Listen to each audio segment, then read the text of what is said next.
नमस्कार, मैं कादम्बरी शर्मा हूं आपके साथ। आज 2014 का महासमर शुरू हो गया, जब देश के बड़े नेता अपनी रैलियों में व्यस्त थे, जब बीजेपी और एनसीपी अपने घोषणा पत्र जारी करने में लगी हुई थी, तब देश के एक छोर पर लोग अपने वोटों से 16वीं लोकसभा की नींव की पहली ईंटें रख रहे थे। तो आज मिशन 2014 में अपने घोषणा पत्र के आईने में बीजेपी का बदलता हुआ चेहरा, विकास और हिंदुत्व के बीच आरएसएस और मोदी का खेल। अमेठी पहुंची स्मृति ईरानी ने लिया आम आदमी पार्टी की खबर, और मुंबई में आमने सामने उम्मीदवारों की बहस। लेकिन शुरुआत आज पड़े वोटों से। आज असम की 5 सीटों पर वोट डाले गए। त्रिपुरा की भी एक सीट पर वोट पड़े। असम में 72.5% तक मतदान की सूचना है। असम में कुल 14 सीटें हैं, जिनमें से तेजपुर, कोलियाबोर, जोरहाट, डिब्रूगढ़ और लखीमपुर में आज वोट पड़े। इनमें से 4 सीटों पर पहले से कांग्रेस का कब्जा है। कोलियाबोर से मुख्यमंत्री तरुण गोगोई के बेटे गौरव गोगोई भी मैदान में हैं। आज त्रिपुरा की 2 सीटों में से एक पश्चिमी त्रिपुरा में भी वोट पड़े। वहां से 85% वोटिंग की सूचना है। तो आपको नज़ारे हम दिखाते हैं। तेजपुर, जोरहट, डिब्रूगढ़ और त्रिपुरा पश्चिम में हुई वोटिंग के। असम उन गिने चुने राज्यों में है जहां कांग्रेस की हालत बेहतर मानी जा रही है। कहा यह भी जा रहा है कि असम में कांग्रेस को जितनी सीटें मिल जाएंगी, उतनी यूपी और बिहार में भी नहीं मिलेंगी। अब दूसरे दौर में 9 तारीख को पूर्वोत्तर की 7 सीटों पर वोट डाले जाने हैं। इनके लिए चुनाव प्रचार आज थम गया। वैसे आखिरकार आज 16वीं लोकसभा के लिए पहले दौर की वोटिंग आते आते बीजेपी अपना घोषणा पत्र पेश करने में कामयाब रही। घोषणा पत्र में विकास और राष्ट्रीय सुरक्षा के सवाल को अहमियत दी गई है, जबकि विवादास्पद मुद्दे आखिरी पन्नों में समेट दिए गए हैं। ये दरअसल टीम मोदी का घोषणा पत्र है। बीजेपी के घोषणा पत्र जारी करने का कार्यक्रम लगभग खामोशी से निपट गया। चुनाव आयोग ने आचार संहिता का हवाला देते हुए इसके लाइव प्रसारण पर रोक लगा दी थी, लेकिन बीजेपी भी जैसे अपने घोषणा पत्र को लेकर बहुत उत्साहित नहीं दिखी। आखिरकार पार्टी को अपने सबसे अहम मुद्दों पर अपनी आवाज नरम करनी पड़ी है।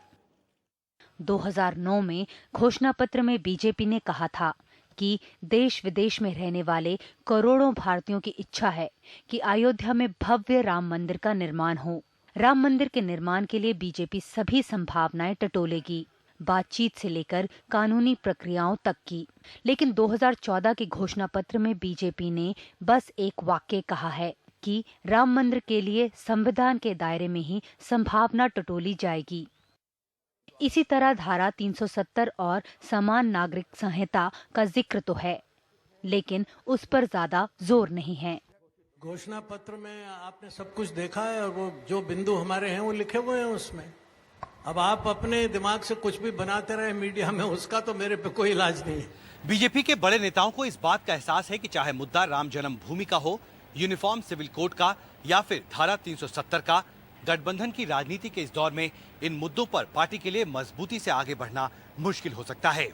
यही वजह है कि मंच पर बीजेपी के बड़े नेता इन मुद्दों पर सीधे तौर पर बात करने से बचते दिखे। विपक्ष इसे अटल और आडवाणी युग की विदाई के तौर पर देख रहा है। वैसे इसमें शक नहीं कि इस घोषणा पत्र में नरेंद्र मोदी के दौर में बन रही बीजेपी की छाया है। 2009 का घोषणा पत्र अगर मजबूत और सुरक्षित राष्ट्र बनाने के वादे से शुरू होता था, तो 2014 में जोर महंगाई, रोजगार, भ्रष्टाचार, काले पैसे, तेजी से फैसले जैसे मुद्दों को लेकर है। ये घोषणा पत्र यूपीए पर टैक्स, आतंकवाद लागू करने का आरोप लगाता है और वादा करता है कि करों को सरल किया जाएगा। मल्टी ब्रांड रिटेल में एफडीआई को रोककर देसी कारोबारियों को लुभाया गया है। हालांकि कहा गया है कि जहां रोजगार और साधन पैदा हो सकें, वहां एफडीआई को बढ़ावा दिया जाएगा। व्यक्ति के रूप में मुझे जो दायित्व देश की जनता देगी, उसको पूरा करने में, परिश्रम करने में मैं कभी भी कमी नहीं रखूंगा। दूसरा, मैं देश के सामने कहना चाहता हूं, मैं अपने लिए कभी कुछ नहीं करूंगा। और तीसरी बात मैं कहना चाहता हूं, मैं बदिरादे से कभी भी कोई काम नहीं करूंगा। कांग्रेस का आरोप है कि आर्थिक मामलों में बीजेपी ने उसकी नकल की है। कांग्रेस के मैनिफेस्टो से बहुत सारी चीजें उन्होंने ली हैं। कांग्रेस पार्टी ने राइट टू हेल्थ की बात की है, तो वो भी हेल्थ की बात कर रहे हैं। बीजेपी अभी तक अटल बिहारी वाजपेयी और लाल कृष्ण आडवाणी द्वारा दिखाई गई राह पर चलती रही है, लेकिन 2014 के मैनिफेस्टो में साफ छाप नरेंद्र मोदी की दिखाई पड़ रही है। शायद यही वजह है कि राम मंदिर जैसा अहम मुद्दा अब उसके आखिरी पन्नों में सिमटकर रह गया है। नई दिल्ली से हिमांशु शेखर के साथ और कैमरा पर्सन रमेश त्रिपाठी के साथ नीता शर्मा, एनडीटीवी इंडिया के लिए। लेकिन घोषणा पत्र भले विकास का वादा कर रहा हो, जमीनी प्रचार अलग तरह का है। इस प्रचार में अमित शाह जैसे नेता भी हैं जो बदला लेने की याद दिलाते हैं। चुनाव आयोग ने आज उनको शामली और बिजनौर के भाषणों के लिए नोटिस भी जारी किया। दरअसल आरएसएस हिंदुत्व और विकास के मेल का ही सहारा ले रहा है। बताया जा रहा है कि नरेंद्र मोदी की जीत का मतलब हिंदू एकता की जीत है।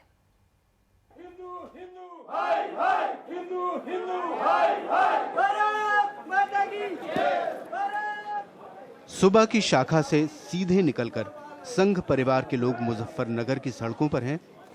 कुछ तो अब भी खाकी पैंट में हैं। उनका संदेश साफ है, मोदी को वोट यानी हिंदू एकता को वोट। आपसे रिक्वेस्ट ये है कि इस बार जो है मोदी जी को सफल बनाना है और जिससे जो है अपने हिंदुओं की ताकत बढ़े। उनका कहना है इन चुनावों में संघ परिवार के जोरदार प्रचार की वजह यही है कि पार्टी के भीतर नरेंद्र मोदी से बड़ा हिंदू हितों का रक्षक कोई और नहीं है। केंद्र सरकार और प्रदेश सरकार ने केवल एक पक्ष का साथ दिया है, इससे सभी दुखी हैं और ये उसकी प्रतिक्रिया स्वरूप है कि हर हिंदू, हर परिवार से आवाज आ रही है इस बार केवल मोदी सरकार। विकास का सवाल है लेकिन पीछे छूटा हुआ है। मनरेगा जैसी स्कीम में भ्रष्टाचार बहुत ज्यादा है। सभी समाज को, देशवासियों को ऐसा लग रहा है कि मोदी जो है उनके ऊपर पूरा विश्वास हो रहा है लोगों को। इस जमीनी हकीकत से उलट आरएसएस दावा कर रहा है कि उसने मुद्दों के आधार पर मोदी को समर्थन दिया है, हिंदुत्व के लिए नहीं। इश्यूज आज देश के सामने जो मुद्दे हैं उसे मैंने आपके सामने रखा है।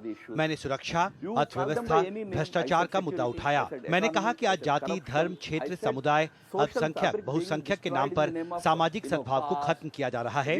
अब आप कोई एक मुद्दा उठा लें और उसे हिंदुत्व कहें, मैं कहता हूँ ये सारी चीजें हिंदुत्व है। आरएसएस और मोदी समर्थकों ने मिलकर प्रचार के लिए भारतविजय.com नाम की एक वेबसाइट भी बनाई है। लेकिन क्या संघ परिवार मंदिर का मुद्दा भूलने को तैयार है? राम मंदिर का इशू हम भूले नहीं है, लेकिन हमें इस समय पहले राष्ट्र दिखाई दे रहा है।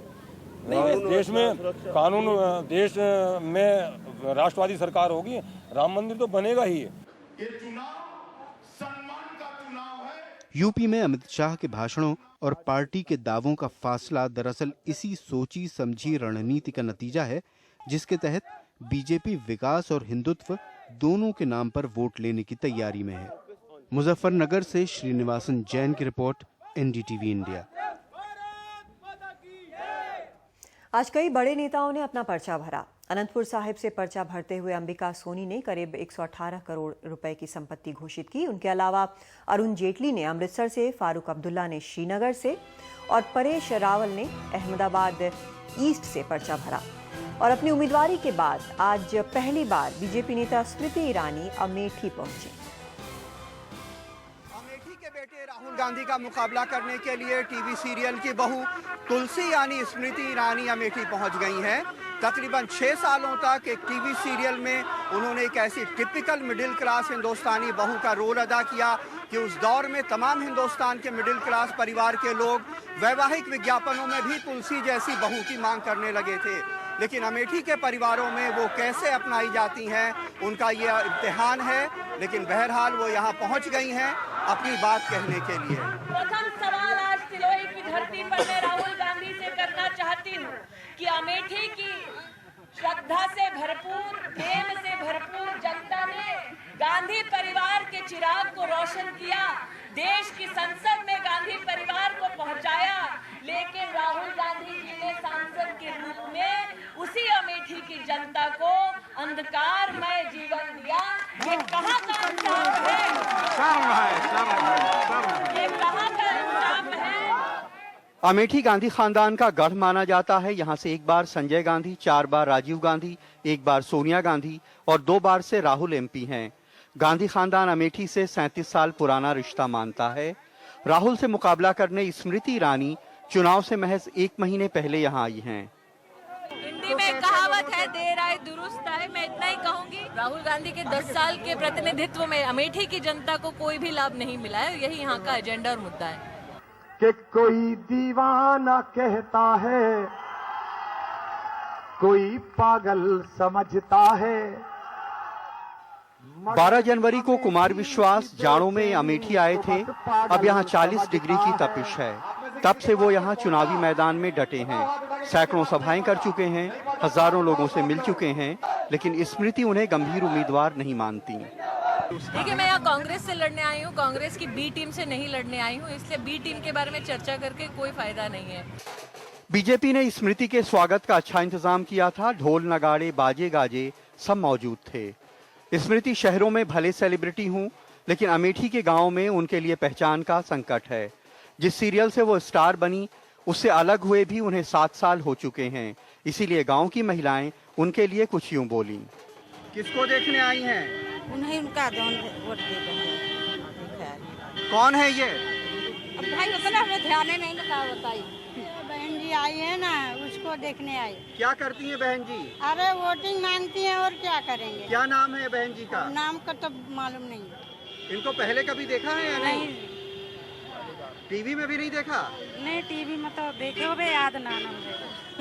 अमेठी के इस चुनाव में किसी हिंदी मसाला फिल्म जैसा हर मसाला है।